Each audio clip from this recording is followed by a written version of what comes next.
오늘 제가 말씀 제목을 그리스도 예수의 좋은 군사로 정했습니다. 성경 말씀은 디모데후서 2장 3절과 4절이 되겠습니다.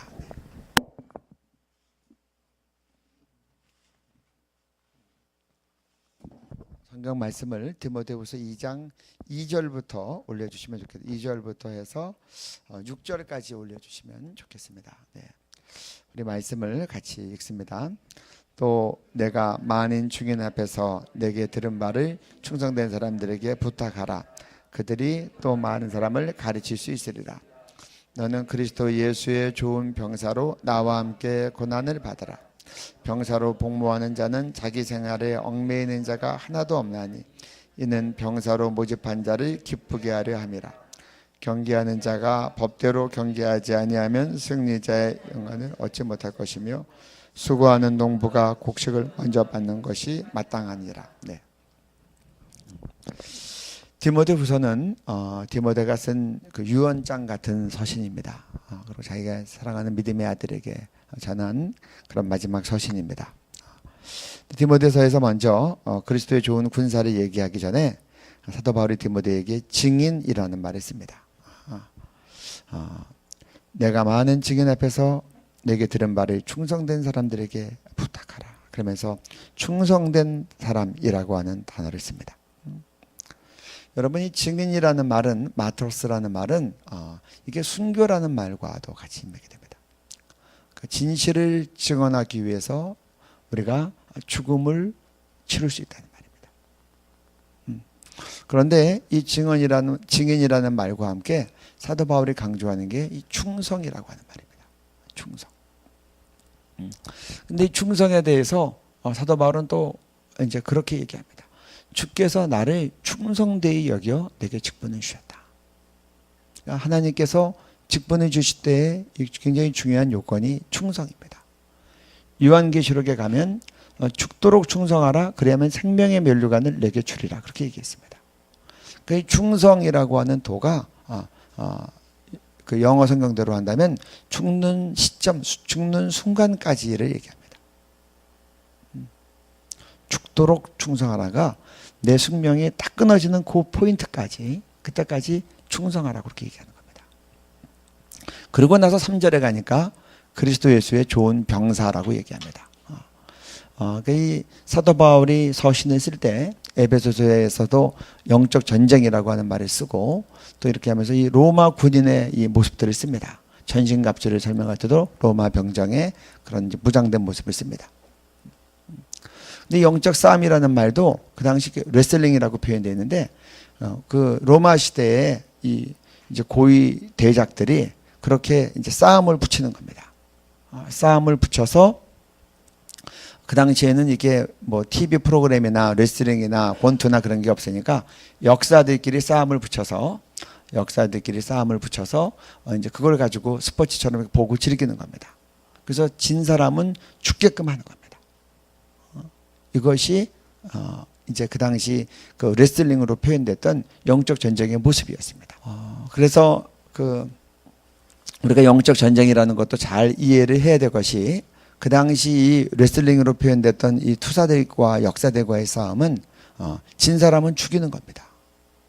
그러니까 영적 전쟁에서는 이기든지 지든지 하는 거지 무승부가 없는 거예요.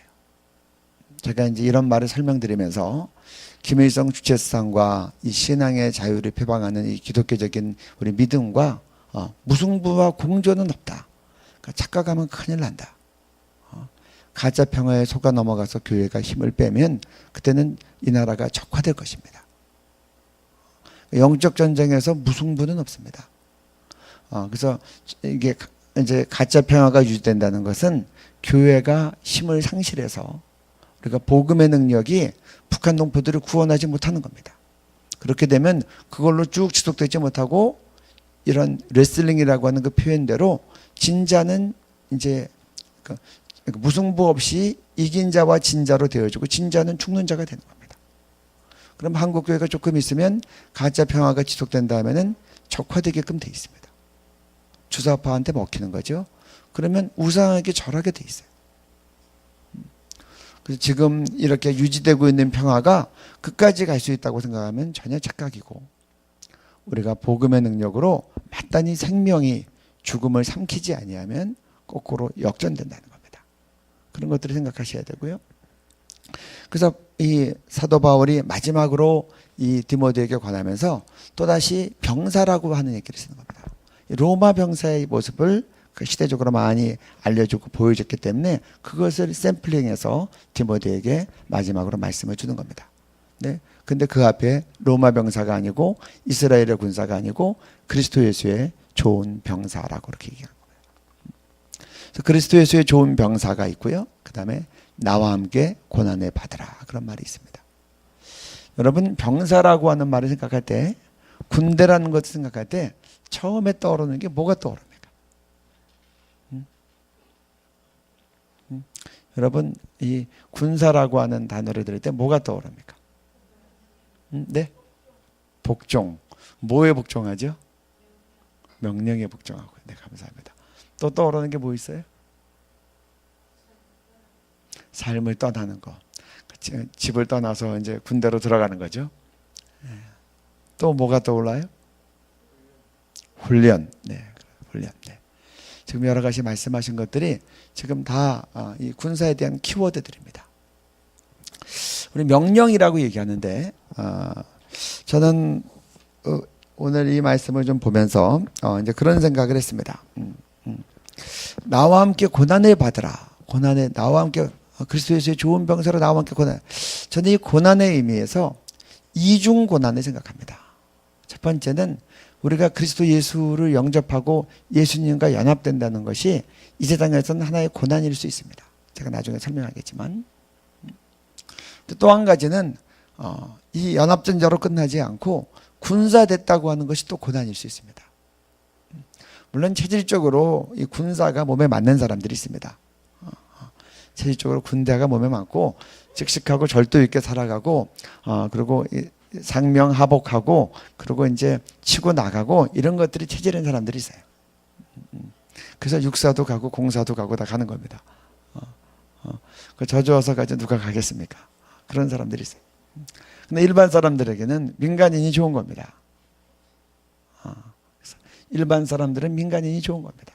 더 편안하고 구속이 없고 자기 마음대로 할 수 있고 자유의 여지가 더 많은 겁니다. 근데 사도 바울이 디모데에게 그렇게 얘기합니다. 나와 함께 고난을 받으라. 그리스도 예수의 좋은 병사로. 지금 공청회를 하고 막 그러지만 옛날에 제가 좀 이렇게 의문이 있었습니다. 지금은 그렇지 않지만 예전에 미국에서 대통령 후보가 나오면 뭐 스캔들이 있거나 그러면 다 안 되는 겁니다. 그래서 제가 미국에 가서 제가 미국에 있는 그 친구한테 물어봤습니다. 너희들 생활은 그렇게 그렇게 너저분하면서 왜 대통령 후보들에게는 그렇게 엄격한 걸 요구하냐? 너희들은 다 스캔들이 있는 삶을 살면서 왜 대통령 후보 나오는 사람들에게는 그렇게 엄격하냐 그랬더니 그 친구가 저한테 그런 얘기를 하더라고요. 더블 스탠다드라는 얘기를 하더라고요. 우리가 정치적 리더들이나 오피니언 리더들에게는, 이 사회 리더들에게는 더블 스탠다드를 요구한다. 자기네들 것에 대한 2배를 요구한다는 거예요. 그것이 미국의 문화라는 거예요. 그래서 제가 그런가 보다 하고 들었습니다. 왜냐하면 그 당시만 해도 우리나라에서 60년대, 70년대, 80년대는 공청회 같은 것도 없었고, 그리고 그냥 나오면은 뭐 그냥 묻지 마로 다 됐었다니까. 제가 이 말씀을 드리는 것은 그리스도 예수의 좋은 병사라고 한다는 것은 이것이 이 고난이라고 하는 단어에 있어서 이것이 정말 2배의 고난일 수 있다는 겁니다. 그래서 사도 바울이 그리스도 예수의 좋은 병사로라고 하고 곧바로 이어서 나와 함께 고난을 받으라고 한 겁니다. 근데 사도 바울은 굉장히 지혜롭습니다. 좋은 병사로 고난을 받으라라고 하지 않았습니다. 자기 믿음의 아들에게 내가 받은 것 같이 너도 같이 받자, 그렇게 얘기하는 겁니다. 자기도 받았고 그리고 너도 받으라는 겁니다. 아버지가 간 길을 너도 가라는 겁니다. 그래서 그것에 대해서 우리 오늘 좀 살펴볼 것입니다. 여기서 군사에 대한 키워드로 명령이라는 말을 했는데 제가 이제 보면 우리 많은 사람들이 이 민간인적인 표현으로 한다면 우리가 부르심이란 말을 합니다. 그리고 또 비전이라는 말을 합니다. 많은 사람들이 내 인생의 꿈이란 말을 합니다. 그리고 하나님이 내게 주신 소명이라고 얘기합니다. 근데 우리가 이 소명과 부르심과 꿈과 비전에 대해서 잘 우리가 한번 생각하고 돌아볼 필요가 있습니다. 제가 왜 이런 생각을 하게 하냐고 하면 너무나 많은 사람들이 사역을 할 때 다 하나님으로부터 받았던 꿈과 비전과 그런 소명을 이야기합니다. 그런데 실제로 많은 경우에 거기에 우리 이생의 자랑, 안목의 정욕, 육체의 정욕이 섞여 있다는 겁니다. 그래서 순수하지 않고 혼잡된 그런 비전과 꿈을 우리의 사명이라고 하고 그렇게 선포하고 그리고 남도 미혹되고 혹 어떤 데는 자기도 미혹되면서 그런 일이 진행될 때가 있다고 하는 겁니다. 우리는 한번 우리가 갖고 있는 꿈과 우리가 미션이라고 하는 것들에 대해서 우리의 사역이라고 하는 것에 대해서 한번 좀 잘 생각을 해봐야 됩니다. 여러분 미션이란 말에서 앞에 미스 MIS는 이건 보내졌다는 우리가 미사일이란 말 때 싹 내보내지 않습니까? 그러니까 이 미션이란 말은 보냄받은 사람이 갖고 있는 보낸 자로부터의 사명을 이야기합니다. 여러분 이 세상에 아무도 자기가 계획하고 태어난 사람은 없습니다. 그렇죠? 언제 의식을 차리고 나이가 들어서 돌아봤더니 자기가 이 세상을 살고 있는 거 아닙니까? 이름은 또 자기 이름 자기가 갖고 태어난 사람이 없습니다. 부모님이 지어준 겁니다. 그렇죠? 누구도 자기 부모님을 자기가 선택하지 않았습니다. 누구도 대한민국을 자기의 출생주로 선택하지 않았습니다. 태어나서 정신 차리고 보니까 의식이 들어 철이 들어 보니까 내가 대한민국 국민인 겁니다. 그것도 지리 시간에 배워서 알았습니다. 전 세계 가운데 대한민국이라는 게 있다는 것. 그러면 여러분 우리의 인생의 목적과 우리의 추구하는 바에 대해서 여러분 하나님께 한번 물어보신 적 있습니까? 진지하게? 아무도 이 세상에 계획하고 나온 사람이 없는데 그러면 나를 이 땅에 보내신 분께 하나님 저를 왜 보내셨습니까? 저를 이 세상에 왜 보내셨습니까? 하고 한번 물어보신 적 있습니까? 여러분 우리는 주제 파악을 잘 해야 됩니다. 아무도 스스로 태어나지 않았습니다. 우리는 이 세상에 다 보내심을 받은 자입니다. 이거는 뭐 교회만이 얘기하는 게 아니라 철학에서도 그렇게 얘기합니다. 인간에 대해서 피투성의 존재라고 얘기합니다. 보내짐을 받은 그런 존재라는 뜻입니다. 아무도 기획해서 태어난 사람은 없고 자기의 능력으로 태어난 사람도 없고 그런 상황에서 그러면 우리 인생의 꿈과 모든 것들에 대해서 그럼 보낸 분의 의견을 한번 우리가 진지하게 물어봤는가? 보내신 분과 우리는 계속 교통하면서 그분이 우리에게 주어진 미션을 수행하고 있는가? 한번 잘 생각해 볼 필요가 있습니다.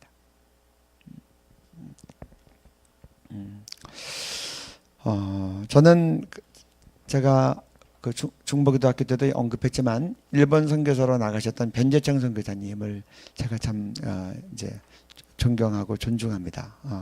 그분의 그 간증을 제가 유학생 수련회에서 들었는데 고3 때 자기의 진로를 놓고 여름방학 때 산에 가서 일주일을 금식한 겁니다.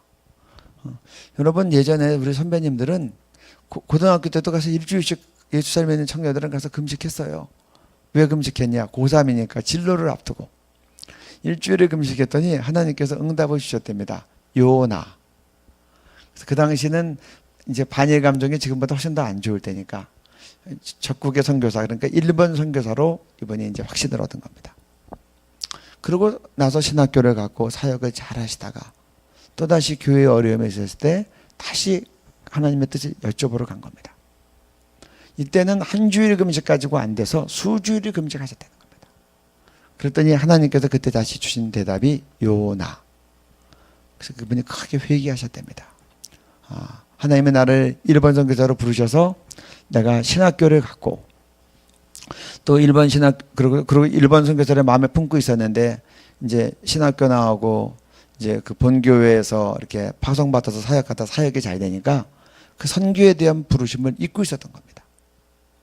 그런데 교회에 큰 어려움에 당해서 다시 금식하다가 요나라고 하는 그런 대답을 받은 겁니다. 저는 그런 생각을 합니다. 만약에 변재창 선교사님이 금식하지 않았으면 어떻게 되었을까? 그의 부르심을 잘 모르고 엉뚱한 진로나 그쪽으로 막 다른 길로 갔다가 하나님의 마지막으로 기입하셔서 방향을 돌이키시면 우리가 내비게이션 가지고 운전하다가 잘못된 길로 한참 가다가 돌아가는 것하고 같았을 겁니다. 그리고 요나라고 부르심 받은 선교사님이 신학교를 가고 선교사로 준비하다가 이탈해서 목회가 너무 잘 되니까 막 부흥하고 있다가 그때 이 어려움을 당했을 때 그때 이 어려움을 다시 하나님 앞에서 여쭤보는 그런 금식으로 풀지 않고 싸우고 투쟁하고 혈기 부르고 교회가 분열되고 그렇게 했더라면 얼마나 많은 사람들이 상처를 받고 믿음에서 떠나고 낙심하게 되었을까? 하나님의 영광을 가리게 되었을까? 근데 그분이 이 정도에서 이탈했을 때 다시 하나님 앞에 묻는 자가 되는 겁니다. 근데 묻는 그 방법이 금식이었다는 겁니다. 그리고 그분의 표현대로 한다면 이번엔 한 주일 가지고 응답이 안 와서 수주일을 금식했다는 겁니다. 여러분, 금식이 우리를 손상시키는 것 같지만 그게 지름길인 겁니다. 그리고 우리의 기도가 응답받을 때까지 기도한다는 것이 이게 기도자의 중요한 지혜이고 이게 전략인 겁니다. 우리가 정해진 시간을 놓고 기도하는 게 아니라 우리의 기도는 응답받을 때까지 하는 겁니다. 그게 엘리야의 기도입니다. 7번 확인했는데 7번이 아니라 13번이어도 그렇게 기도했을 겁니다. 변재창 선교사님이 다시 그 교회의 어려움 앞에서 기도할 때 지난번처럼 일주일에 응답했으니까 이번에도 일주일만 한다라고 얘기하고 일주일만 금식했으면 응답 못 받고 내려왔으면 그 교회의 아수라장된 그 어려움 가운데서 많은 싸움과 상처와 혈기와 분노와 분열이 그리고 교회의 어려움이 있었을 겁니다. 그런데 기도하러 들어갔을 때 이 변재창 선교사님의 기도의 시간은 응답받을 때까지인 겁니다. 그렇기 때문에 다시 하나님으로부터 응답을 받습니다. 응답받는 그 기간에 대해서는 저도 모릅니다. 그러나 다니엘서에 나타난 거 보면 다니엘이 금식한 첫날 응답을 내려보내는데 막고 있는 영적 세력이 있는 겁니다. 21일 만에 응답이 됐다고 되어 있습니다. 다니엘은 21일인 겁니다. 어떤 때는 3일인 겁니다. 어떤 때는 일주일인 겁니다. 어떤 때는 40일인 겁니다. 어떤 때는 1년이 될 수도 있습니다. 그러나 우리 기도자가 응답받을 때까지 작정하고 기도하는 것 굉장히 중요한 겁니다. 그렇기 때문에 변재창 선교사님은 이 일을 아주 세월을 아끼면서 잘 풀었습니다. 세월을 아낀다는 것이 그런 겁니다. 허튼 길로 가서 내 힘과 시간과 많은 은사와 정력을 다 낭비하지 아니하고 우리는 우리가 비전이라고 하는 것과 우리가 꿈이라고 하는 것과 소명이라고 하는 것에 대해서 이게 정말 절대적으로부터 하나님으로부터 나온 것인지 잘 생각해야 됩니다. 우리는 보내심을 받은 자입니다. 그런데 보낸 자에게 우리는 저를 왜 보냈습니까? 라고 그렇게 여쭐 수 있어야 됩니다. 우리가 보낸 분한테 여쭙지 않고 보내심을 받은 사람이 스스로 미션을 만들어서 스스로 사명이라고 하고 소명이라고 한다면 주님께서 훗날 나 그거 너한테 시키지 않았다라고 하시면 우리가 주님 앞에서 뭐라고 이야기하겠습니까?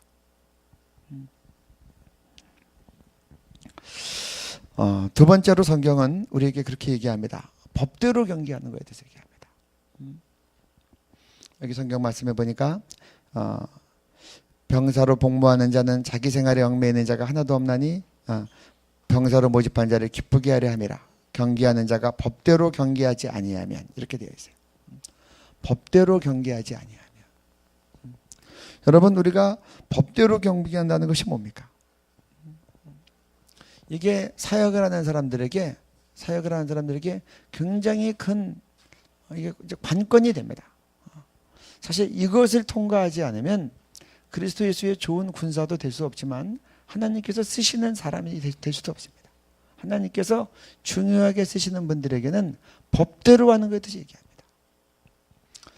제가 법대로 하는 거에 대해서 두 가지를 지금 얘기를 하고 싶은데요. 첫째는 우리의 모든 수단이 목적을 위해서는 모든 수단이 다 정당화될 수 없다는 겁니다.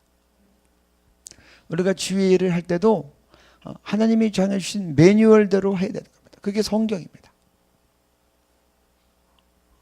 그래서 더 효과적인 방법이 있기 때문에 이렇게 하면 많은 사람들이 죽게 돌아올 수 있기 때문에 우리가 하는 방법이 하나님이 기뻐하시지 않는 방법이라면 그것은 우리가 하나님보다 우리의 힘으로 하나님의 능력을 나타내겠다는 겁니다. 그 대표적인 예가 신사참배라고 얘기할 수 있습니다. 신사참배. 여러분, 신사참배가 됐을 때 우리나라 모든 교회가 신사참배를 하든지 아니면 교회 문을 닫아야 됐습니다. 또 많은 기독단체들이 미션 스쿨들도 신사참배를 하든지 아니면 문을 닫아야 됐습니다. 그래서 우리 한국 교회가 거의 99%가 다 복종을 한 겁니다. 그리고 미션 스쿨들, 지금 있는 대표적인 미션 스쿨들 거의 많은 학교들이 다 미션 스쿨들이 학교를 유지하기 위해서 신사참배를 한 겁니다. 숭의여장 같은 데가 숭의여자 학교가 학교를 철폐당했습니다. 그러면 우리가 한번 이런 생각을 해봐야 됩니다. 우리가 미션을 위해서 십계명을 어겨도 되는가? 만약에 남편의 경제적으로 서포트하기 위해서 남편을 서포트하기 위해서 만약에 아내가 매춘을 창녀가 돼서 그 벌어들인 돈으로 남편에게 갖다 드린다고 한다면 그것이 남편의 기쁨이 되겠습니까? 돈 갖다 주는 것보다 더 중요하게 남편은 아내의 순결과 정조와 사랑을 원하는 겁니다. 우리가 이 학교를 유지하기 위해서 학생들이 전체를 우상에게 절하게 하면 그것이 과연 하나님의 기쁘시게 하는 미션이겠는가? 그런 생각을 해봐요. 지금 많은 사람들이 북한 땅에 덮고 있는 이 칠흑 같은 어두움이 한국 전 교회적인 우상 숭배의 열매라고 생각하는 겁니다. 그리고 평양 대부흥이 있었던 그 평양 땅에서 그 주기철 목사님을 제명시키고 그리고 순교했던 그 집안을 내어쫓고 그리고 장로교총회에서 교단적인 결의로 그것을 우상숭배가 아니고 국민의례라고 가결하고 그리고 목사님들이 다 가서 신사 앞에 절하고 그리고 대동강과 한강에서 일본 중들에게 우리가 신도 침례를 받고 그런 것들에 대한 이 역사 가운데 나타난 사탄에게 틈을 내어준 그런 우리의 죄의 결과라고 그렇게 얘기하는 겁니다. 그래서 우리가 중요한 것이 우리의 목적 때문에 수단이 정당화될 수 없다는 겁니다. 여러분, 우리의 가장 중요한 추구는 하나님입니다. 하나님을 추구하는 과정에 우리가 어떤 미션도 있고 비전도 있고 다 있는 겁니다. 그렇기 때문에 우리의 미션과 비전과 꿈과 소명은 상황에 따라 바뀌어질 수 있습니다. 상황에 따라 바뀌어질 수 있어요. 소명이 바뀌기도 합니다. 뭐 여러 가지 많은 연유가 있겠지만 그러나 그 모든 것들을 다 우리에게 비전을 허락하신 것도 하나님을 추구하기 위해서 하는 겁니다. 우리에게 이거 일하라고 명령하시는 것도 하나님을 추구하기 위해서 주시는 겁니다. 그런데 하나님을 추구하는 그것을 저버린다면 그 모든 미션과 그것은 영적인 의미는 없는 겁니다. 눈에 보이는 것은 흥황할 수 있습니다. 눈에 보이는 것은 흥황할 수가 있지만 그래서 그런 것들에 대해서 철저한 회개가 있지 아니하면 세상적으로는 흥황하지만 그 안에서 하나님께 영광 돌리는 열매가 나지 않는 겁니다. 사람은 속지만 하나님은 속지 않으시는 겁니다. 그래서 스스로 속이지 말라. 하나님은 만월의 여김을 받지 아니하시나니 사람이 무엇으로 심든지 그대로 거두리라. 저는 요즘 기독교 대학들에서 왜 진정한 영적 열매가 나지 않겠는가? 왜 동성애 축제가 저렇게 진행이 되는가? 진실로 뿌리 깊은 철저한 회개가 있었는가, 그런 검증돼야 된다고 생각합니다.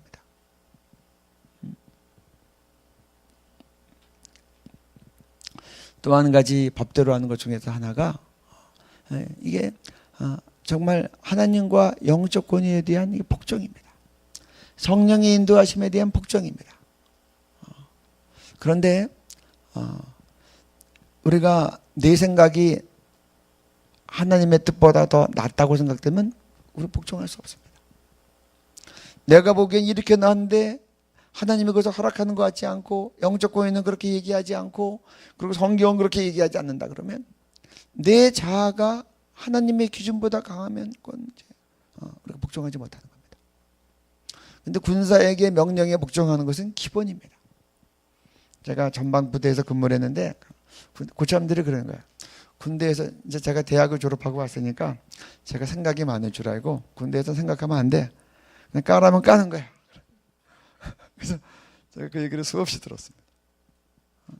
시키는 대로 하는 것. 우리의 불복종이, 우리의 자아가 십자가에 처리되지 않을 때 불복종이 나옵니다.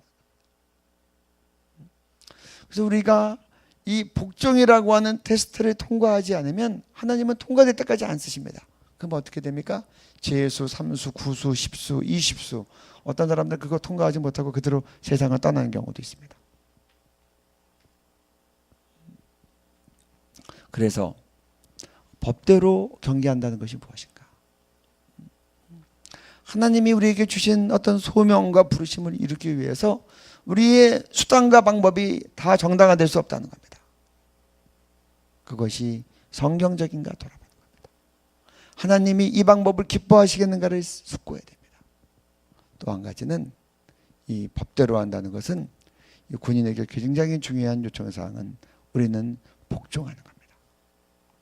그래서 명령에 내 자아를 십자가로 처리하고 복종하는 것. 저는 애슐리 박 선교사님의 그 간증이 늘 마음에 떠오르더라고요. 보통 여자들이 더 지혜로울 때가 많지 않습니까? 그러니까 그분이 또 워낙 똑똑하고 지혜로운 분이니까 하나님께 그렇게 말씀드려요. 하나님, 이번에는 남편 머리 쓰지 말고 제 머리 쓰세요. 답답해 보이니까. 그럴 때가 얼마나 많겠습니까? 우리 자매님들. 그런데 파수꾼의 하나님의 성을 세우지 않으면 파수꾼의 수고가 허사가 되는 겁니다.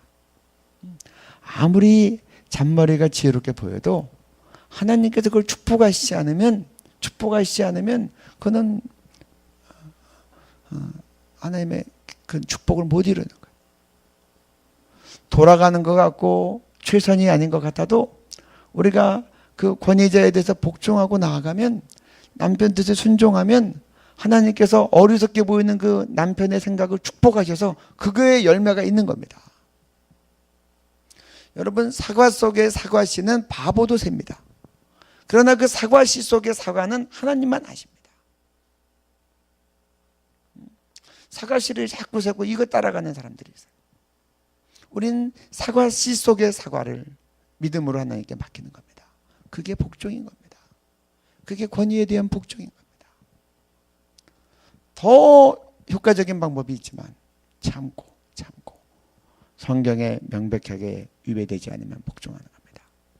그러면 하나님께서는 어리석은 자들을 들어쓰시고 어리석게 보이는 생각이지만 바른 길대로 했을 때 하나님이 축복하시면 거기서부터 수많은 사과들이 맺히는 겁니다. 이것이 선악과의 유혹인 겁니다.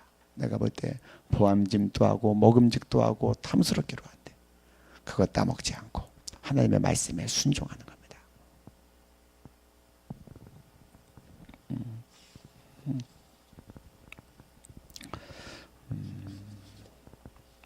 또 성경은 우리에게 그렇게 얘기합니다. 오늘 여기 말씀해 보면 병사로 복무하는 자는 자기 생활에 얽매이는 자가 하나도 없나니, 이렇게 얘기합니다.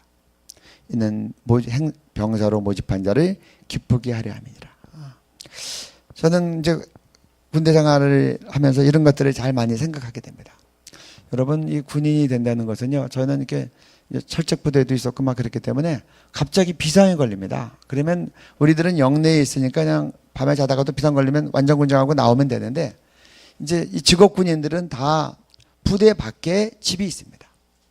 부대 밖에 집이 있는데 비상 딱 걸려서 비상 연락밖에 딱 가면 뭐 나갔던 사람들이 뭐 직업 군인들이 뭐 다 들어오는 겁니다. 뭐 상사, 준이, 중사 뭐 결혼했던 사람들이 부대 근처 사이다가 비상 걸리면 다 뛰어 들어오는 거예요. 완전 군장하고 진지 투입 그러면 투입하는 겁니다. 그러니까 여러분 자기 생활에 매이지 않는 겁니다. 이게 참 만만한 주제가 아닙니다. 만만한 주제가 아닌데 우리는 성경에 대해서 이 부분을 잘 조명해야 됩니다. 제가 오늘 그 성경 말씀 여기에 대한 것들을 좀 뽑아봤는데요. 마가복음 10장 37절에 보면 아비나 어미를 나보다 더 사랑하는 자는 내게 합당치 아니하고 아들이나 딸을 나보다 더 사랑하는 자는 내게 합당치 아니하며. 히브리서 11장 24절부터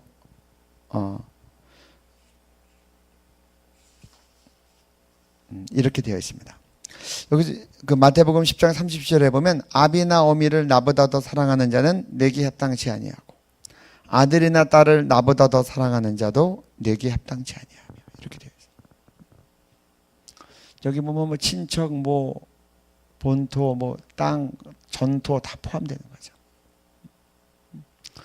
여러분 우리가 그리스도의 군사로 나아갈 때 우리들은 어떻습니까?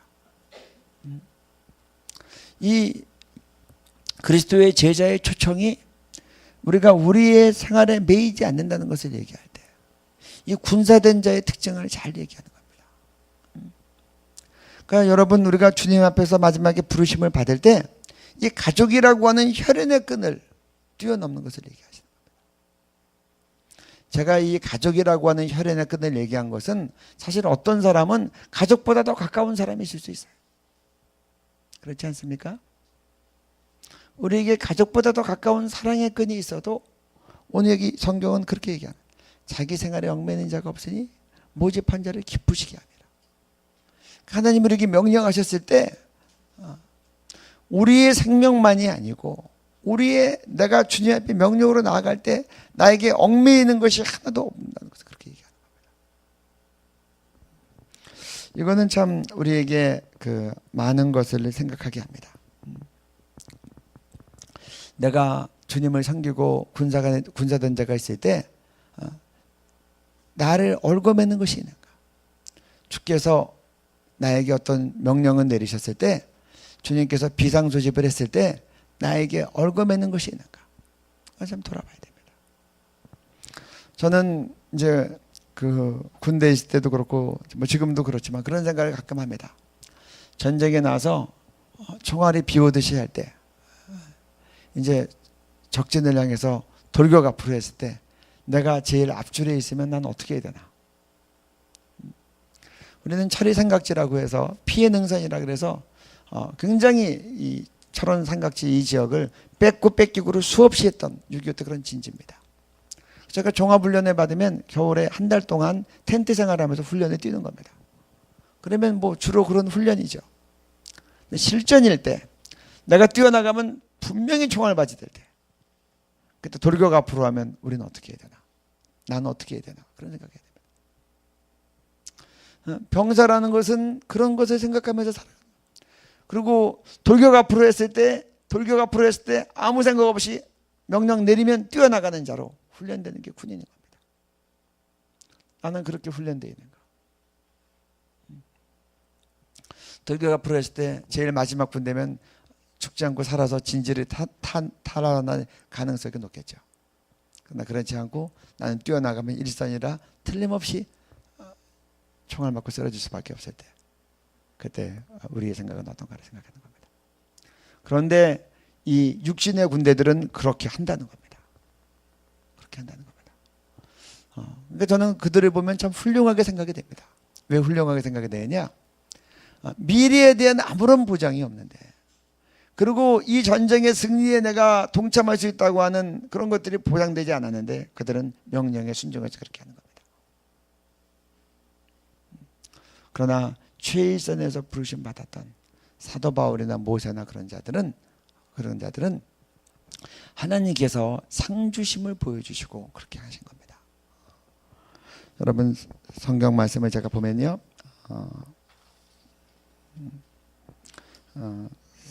빌립보 히브리서 보면 모세가 그렇게 얘기합니다. 믿음으로 모세는 장성하여 바로의 공주의 아들이라 칭함받기를 거절하고 도리어 하나님의 백성과 함께 고난받기를 잠시 죄악의 낙을 누리는 것보다 더 좋아하고 그리스도를 위하여 받는 수모를 애굽의 모든 보화보다 더 큰 재물로 여겼으니 이는 상주심을 바라봅니다. 여기 모세는 사도 바울이 표현했던 그리스도 예수의 좋은 군사와 일맥합니다. 여기 그렇게 나와 있어요. 바로의 공주의 아들이라 칭함받기를 거절하고 하나님의 백성과 함께 고난받기를 잠시 죄악의 낙을 누리는 것보다 더 좋아하고 이는 그리스도를 위하여 받는 능력을 애굽의 모든 보화보다 더 큰 재물로 여겼으니 이는 상주심을 바라봅니다. 이 그리스도의 좋은 병사들에게는 하나님께서 정말 여기 나와 있는 것처럼 상주심을 바라봅니다. 네가 지금 이 택한 그리고 하나님께서 축복으로 너에게 주신 이 여정이 잠시 죄악의 낙을 누르는 것보다 훨씬 나을 뿐더러 지금 바로의 공주의 아들이라 칭함받는 것보다 훨씬 훌륭하다는 것을 말씀하시는 겁니다. 사도 바울도 그렇게 얘기합니다. 내가 선한 싸움을 싸우고 나의 달려갈 길을 마치고 믿음을 지켰으니 이제후로는 나를 위하여 의의 면류관이 예어되었으므로 의의 면류관이 예비되었으므로 주 곧 의로우신 재판장이 그날에 내게 주실 것이며 내게만 아니라 주의 나타나심을 사모하는 모든 자에게 도니라. 이 모든 자에는 디모데가 포함되어 있는 겁니다. 나를 위하여 의의 면류관이 예비되었다. 네가 나를 봤지. 내가 만물의 찢기처럼 살았다. 로마가 전쟁에서 승리해서 개선식을 할 때 장군이 쫙 들어옵니다. 병졸이 쫙 들어옵니다. 제일 마지막에 포로로 붙잡힌 그 노예들이 다 이렇게 묶임을 당해가지고 다 끌려옵니다. 그것이 개선식의 퍼레이드였습니다. 만물의 찢기같이 그때 노예로 끌려와서 손을 묶여가지고 개선장군의 뒷줄에 이어서 줄줄줄 끌려다니면서 전리품으로 보여주는 그런 것처럼 자기가 만물의 찢기처럼 되었다고 사도 바울이 그렇게 얘기했습니다. 자기가 그렇게 되었지만 내가 그렇게 사랑 가운데 보여졌다. 내가 마지막에도 로마 감옥에서 이렇게 남들이 볼 때는 참 안 됐다고 비참하게 죽어갔다고 보일 수 있다. 그렇지만 사도 바울이 그렇게 얘기합니다. 나를 위하여 의의 면류관이 예비되었고 내게만 아니라 주의 나타나심을 사모하는 모든 자에게니라. 그러니까 네가 그리스도 예수의 좋은 군사로 나와 함께 고난을 받으라. 하나님께서 예비하신 의의 면류관이 이제 네 앞에 있다라고 그렇게 증언하는 겁니다. 군사들은 돌격 앞으로 하면 자기가 최일선에 섰어도 뛰어나가는 겁니다. 안 믿는 사람들이 그렇게 합니다. 그런데 그리스도 예수의 좋은 군사들에게 하나님께서 의의 면류관을 보여주시는 겁니다. 그리고 애굽의 모든 부귀와 영화보다 나은 하나님이 예비하신 상을 보여주시는 겁니다. 그래서 여기 얘기하는 것은 하나님의 병사로 근무하는 자들은 자기에게 얽매여 있는 자가 하나도 없으니 이는 모집한 자를 기쁘시게 하니라. 성경이 결혼에 대해서 그렇게 얘기합니다. 결혼하면 좋다. 근데 사도 바울이 결혼 안 하면 더 좋다라고 얘기한 것 가운데 이유를 하나 듭니다. 저는 결혼하지 말라는 얘기는 전혀 아닙니다. 결혼하십시오. 그래서 자녀들을 많이 낳으셔서 예수 믿는 자녀들이 많이 나와야 됩니다. 근데 저는 한 원리를 얘기하는 겁니다. 사도 바울이 결혼하지 않는 것이 더 좋다고 얘기한 가장 중요한 목적은 결혼하고 나면 너희가 어떻게 하면 내가 내 아내를 기쁘게 할까? 어떻게 하면 내가 내 남편을 기쁘게 할까 하는데 그렇게 하는 것보다 결혼을 하지 않을 때 하나님만을 기쁘시게 하기 위해서 그렇게 하는 게 좋다. 그렇게 얘기를 하셨어요. 제가 얘기하는 건 다시 얘기합니다. 결혼하지 말라는 얘기가 전혀 아니고 결혼이 하나님의 축복입니다. 그러나 우리가 이 하나님만을 기쁘시게 하기 위해서 건립이 될 수 있다면 그것도 걸림이라는 거예요. 그래서 그렇게 사도 바울이 얘기한 거예요. 그리고 모집하신 자를 기쁘시게 하기 위해서, 나를 이 세상에 보내신 자를 기쁘시게 하기 위해서. 이것이 사도 바울의 초점이었다는 겁니다. 자기 생활에 얽매이는 자가 하나도 없으니 이는 모집하신 자를 기쁘시게 합니다. 모집하신 바는 우리 이 땅에 보내신, 그리고 그리스도의 피로 구속하셨고 우리를 제자로 명하신 그리스도 예수인 겁니다. 그래서 우리가 결혼을 해도 우리의 아내와 남편이 우리가 죽게 나아가는데 걸림이 되지 않아야 됩니다.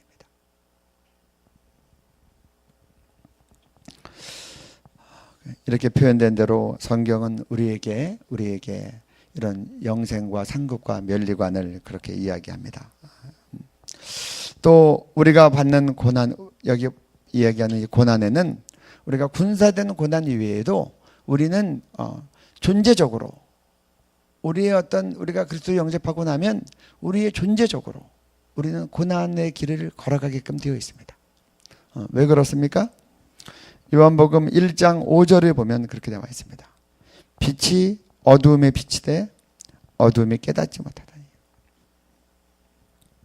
요한복음 3장 19절에 그렇게 나와 있습니다.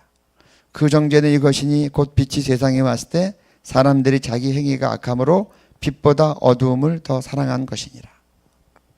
예수님은 이 땅에 오셨을 때 이미 배척당하고 죽임당하는 것이 예정된 코스였습니다. 왜냐하면 이 세상에 어두운 빛이 오면 배척하게 돼 있어요. 예수님 그거 알고 오신 겁니다. 이스라엘 민족이 못 박아 죽였지만 그 이스라엘 민족은 우리 모든 인류를 대변하는 사람들인 겁니다. 그래서 우리가 그리스도와 연합되고 빛된 자녀로 살아가고 그렇게 되어지면 우리에게는 여기 나온 것처럼 이 세상의 어두움이 빛보다 어두움을 더 사랑함으로 우리가 빛을 발하면 우리는 미움을 받게 돼 있고 우리는 배척받게 돼 있어요. 누가복음 6장 26절에 보면 다음과 같은 말씀이 있습니다. 우리 이 말씀은 다 같이 읽으면 좋겠습니다. 모든 사람이 너희를 칭찬하면 화가 있도다. 그들의 조상들이 거짓 선지자들에게 이와 같이 하였느니라. 네. 여러분 인기가 너무 좋으면 돌아보셔야 됩니다. 내가 진짜인지 가짜인지. 우리가 진리대로 계속 되어가면 우리는 사실 돌 맞아야 됩니다. 물론 진리대로 가면 하나님의 축복과 사랑이 받을 수도 있습니다. 하지만 세상의 어두움에 대해서 빛을 비추면 어두움은 반격하게 돼 있습니다. 왜냐하면 어두움은 빛을 싫어하는 겁니다. 자기의 실체가 드러나는 것이 어려운 겁니다. 그래서 예수님도 돌아가신 겁니다. 그래서 사도 바울도 그렇게 순교를 당하신 겁니다. 그렇기 때문에 우리가 그리스도 예수의 좋은 병사가 된다는 것은 그것은 우리가 그리스도의 군사가 될 때부터 존재적으로 우리는 어두움으로부터 배척받고 공격을 받게 되어 있는 겁니다. 마태복음 7장 13절하고 14절 말씀을 보겠습니다. 우리 같이 읽습니다. 좁은 문으로 들어가라. 멸망으로 인도하는 문은 크고 그 길이 넓어 그리로 들어가는 자가 많고 생명으로 인도하는 문은 좁고 길이 협착하여 찾는 자가 적음입니다. 주님께서 하신 말씀입니다. 이거는 나의 부모나 나의 자녀들보다 내가 그리스도를 더 사랑할 때 이런 일이 생기는 겁니다. 내가 그리스도의 좋은 병사된 자로 결단할 때 있는 일입니다. 좁은 문으로 들어가라. 멸망으로 인도하는 문은 크고 그 길이 넓어 그리로 들어가는 자가 많고 생명으로 인도하는 문은 좁고 길이 협착하여 찾는 자가 적음이라. 근데 여러분들은 참 하나님으로부터 축복을 많이 받은 겁니다. 또 여러분들도 잘하신 겁니다. 왜냐하면 찾는 자가 적은 그 좁은 길을 여러분들이 택해서 지금 이 금식의 자리에 또 에스더 기도 운동이라는 부르심의 자리에 또 지저스 하미를 금식하며 철회하며 준비하는 자리에 여러분들이 함께 있는 겁니다.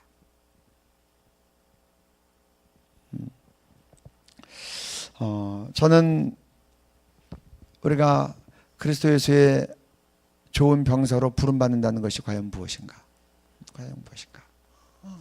정말 좁은 길의 초청인데 그러나 제가 보면 이게 가장 영광된 길의 초청입니다.